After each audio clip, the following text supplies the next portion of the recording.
बिस्मिल्लाहिर्रहमानिर्रहीम। अस्सलाम वालेकुम। आज के सेशन में हम शुरू करेंगे एक्सरसाइज नंबर 4.1 के remaining question number 7 and question number 8 के तमाम पार्ट्स को सॉल्व करने की कोशिश करेंगे। क्वेश्चन नंबर 7 और 8 को शुरू करने से पहले इसकी थीम समझ जाइए। यहाँ पे हमें ब्रैकेट्स के अंदर एक फॉर्मूला लिखा हुआ मिलेगा जो कि होगा a + b होल स्क्वायर की फॉर्म। एक्सपेंड किया हुआ होगा, हम रिड्यूस करेंगे तो आ जाएगा a + b whole square. Clear? यहाँ पर होल स्क्वायर आ जाएगा, बीच में माइनस 9z4 जैसे यहाँ पे लिखा हुआ है, तो इसको भी हम लेकर आएंगे b स्क्वायर की फॉर्म में। ठीक है, देन उसके बाद ये बन जाएगा a² - b²। समझने की कोशिश कीजिएगा। देखें, अगर ये ऐसे लिखा हुआ है a² + 2ab + b², ये 3 टर्म इस ब्रैकेट में -y²। ठीक है, थीम समझिएगा, थीम क्या है इसकी। अगर हम इसको एक्सपेंड में है, रिड्यूस में लेकर आए तो क्या बनेगा, ये a + b होल स्क्वायर। ये क्या बनेगा, y²।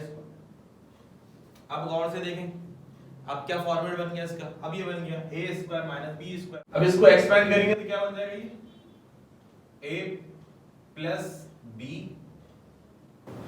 a - b। यह है हमारे पास a प्लस ये b a - b। यहां तक आई बात समझ में, थीम समझ में आ गई इसकी।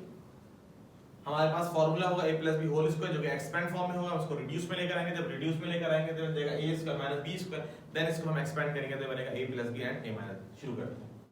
क्वेश्चन है पार्ट 1, x² + 2xy + y²। ये एक्सपेंड फॉर्म है, इसको रिड्यूस में लेकर आए तो ये बनेगा a + b होल स्क्वायर यानी कि x + y whole square. -9z4, 9 का अगर रूट लें तो 3 आएगा। z4 का रूट क्या होता है, z4 का रूट क्या होता है, z² का रूट क्या होता है, z होता है। बात आई समझ में? तो 9 का रूट 3 और z4 का रूट z² का होल स्क्वायर। क्लियर? अब ये बन गया हमारे पास a² - b²। According to formula a + b a - b। कुछ भी मुश्किल नहीं है अगर आपको फार्मूलाज का एक्सपेंड और रिड्यूस करना आता है। 4a4 + 8ab² plus 4b4 -9c²। Expand form में 4a² का रूट क्या होगा, 2a। 4b4 का रूट क्या होगा, 2b²। Then according to formula a + b whole square. ये माइनस 9 का रूट 3 एंड c² का रूट c। तो ये आ जाएगा हमारे पास a² - b²। According to formula a + b a - b। पूरे क्वेश्चन की यही थी। 16d4 का रूट लीजिए, क्या आएगा, 16 का रूट 4, d4 का रूट d²। ये आ गया 4d² minus, according to formula इसको रिड्यूस फॉर्म में लिया है। ये क्या, कौन सा फार्मूला है, c4 - 2c² d + d²। जब पीछे माइनस आ जाए 2 के साथ तो उसका मतलब फार्मूला किसका है, माइनस का है। c4 का रूट c², b² का रूट d और ये होल स्क्वायर। क्लियर? तो ये बन गया हमारे पास a² - b²। According to formula a + b a - b। मुश्किल तो नहीं है इसके अंदर, तो आसान सा। 4 इस ब्रैकेट के बाहर है, x² + 2xy² + y4 -9y6। According to formula इसको रिड्यूस कर दीजिए। 4 का रूट क्या होता है, 2 होता है। x² का रूट यानी कि अब इसको हम लिख रहे हैं a + b होल स्क्वायर की फॉर्म में। x² का रूट x, y4 का रूट y² और ये होल स्क्वायर। होल स्क्वायर इसलिए लगाया ताकि जब इसको एक्सपेंड करें 2 का स्क्वायर 4 आ जाएगा हमारे पास। इसको अगर एक्सपेंड करेंगे तो ये इस फॉर्म के अंदर आ जाएगा। क्लियर? कोई बात?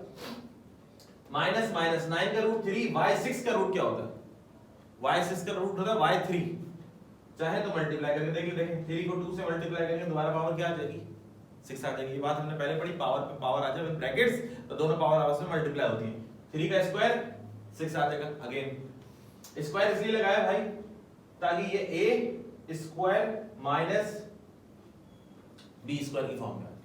ठीक है जी, a² - b² is equal to a + b a - b। Format वही है, थीम वही है तमाम क्वेश्चंस की। Next part 5, x² - y² - 4x - 2y + 3। सबसे पहला काम तो ये कीजिए, इस 3 को ब्रेक कीजिए। +3 इसको हम ब्रेक कर देंगे, 4 - 1 क्या होता है, वो भी 3 होता है। फिर अरेंज करेंगे, X square minus 4x plus 4 plus minus Y square minus 2y और ये लास्ट वाला माइनस 1। ठीक हो गया? ऐसा क्यों करा है इसको समझ लेते हैं। पहले तो हमने शुरू की तीन टर्म्स को एक ग्रुप बना दिया, एक ब्रैकेट में लिख दिया, इसमें से माइनस कॉमन ले लीजिए, क्योंकि हमने पढ़ा है कि ए स्क्वायर जो होता है वो हमेशा पॉजिटिव होता है। यहाँ पे स्क्वायर वाली टर्म किसमें मिल रही है? माइनस में मिल रही है, तो माइनस इसमें से ले लीजिए कॉमन, माइनस कॉमन लेने से बन जाएगा minus Y square minus plus minus 2y minus plus minus. Clear? यहाँ से हमने माइनस कॉमन ले लिया, ये शुरू की तीन टर्म्स और ये लास्ट तीन टर्म्स। अकॉर्डिंग टू फॉर्मूला अगर इसको रिड्यूस कर दिया जाए, एक्स स्क्वायर का रूट क्या होगा? x, 4 का रूट क्या होगा? 2, बीच में साइन कौन सा माइनस, तो बन जाएगा x माइनस 2 का होल स्क्वायर। क्लियर हो गई बात? ये बेसिकली हमने क्वेश्चन नंबर 2 और 3 के अंदर इसका एक्सपेंड और रिड्यूस करना सीखा था। अगर आपको ये बात नहीं समझ में आ रही तो क्वेश्चन 2 और 3 को दोबारा से समझने की कोशिश कीजिए। y square plus 2y plus 1, y square का रूट y, 1 का root 1, then according to formula reduce कीजिए a plus b whole square, a square minus b square is equal to a plus b a minus b। Clear हो गया?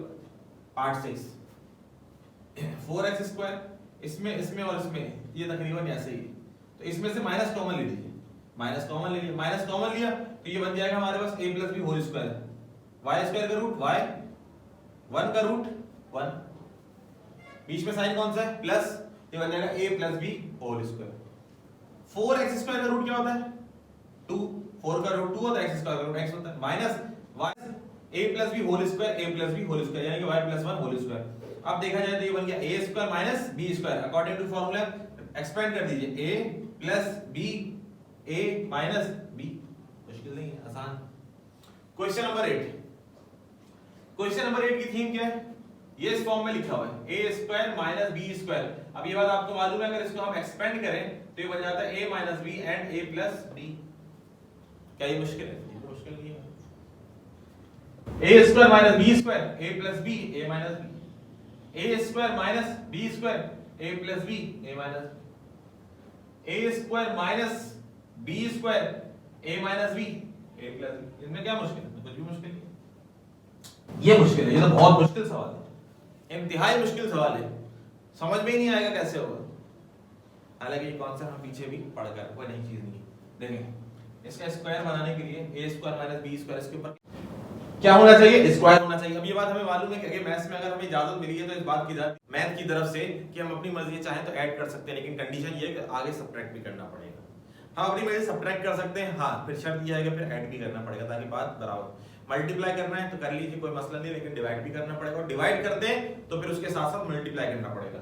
ये बात मैंने पहले भी बताई, ये सब एक दूसरे के एंटी होते हैं। इसको फॉर्मूला बनाने के लिए यहाँ पे x z t, इसके ऊपर क्या होना चाहिए? स्क्वायर। अपनी मर्जी से लगाते हैं स्क्वायर, हाँ अपनी मर्जी से लगाते हैं। अच्छा, एंटी क्या है फिर इसका? प्लस कर रहे हैं किसी क्वेश्चन के अंदर तो माइनस करना पड़ेगा, मल्टीप्लाई कर रहे हैं तो डिवाइड करना पड़ेगा। तो जनाब मोहतरम स्क्वायर लगा रहे तो स्क्वायर का एंटी क्या है? रूट। दोनों को एक साथ अप्लाई करना पड़ेगा, क्योंकि स्क्वायर से रूट क्या हो जाता है? कैंसिल हो जाता है। यही काम हमने करा। ऐसा क्यों करा? ऐसा इसलिए करना पड़ा मजबूरन ताकि ये फॉर्मूला बन जाए। ये देखिएगा x z t minus 1 upon t, तो इसके ऊपर हमने क्या कर दिया? रूट भी लगा दिया और स्क्वायर भी लगा दिया। स्क्वायर और रूट दोनों एक दूसरे के एंटी है। ऐसा क्यों करा? ताकि ये बन जाए हमारे पास a square minus b square, according to formula a square minus b square a plus b a minus b। क्या मुश्किल है भाई? बस ये समझना पड़ेगा कौन किसका एंटी है। कहीं पे अगर ऐसा स्क्वायर बनाने की जरूरत पेश आए तो फिर ख्याल रखिएगा स्क्वायर अपनी मर्जी से बना सकते हैं, लेकिन शर्त ये कि उसके साथ रूट लगाना पड़ेगा। रूट लगाना चाहते लगा दीजिए, कोई मसला नहीं, लेकिन फिर शर्त क्या है? स्क्वायर लगाना पड़ेगा, क्योंकि दोनों एक दूसरे के एंटी। यहाँ पर हमारी एक्सरसाइज नंबर 4.1 अपने तमाम क्वेश्चन के साथ मुकम्मल हुई। आई होप सो कि आपको कुछ तो समझ में आ गया होगा। आज के सेशन में इतना ही, इंशाल्लाह फिर नेक्स्ट सेशन में न्यू एक्सरसाइज के साथ जल्द आपके सामने हाजिर होंगे। अपना ख्याल रखिएगा। अल्लाह हाफिज।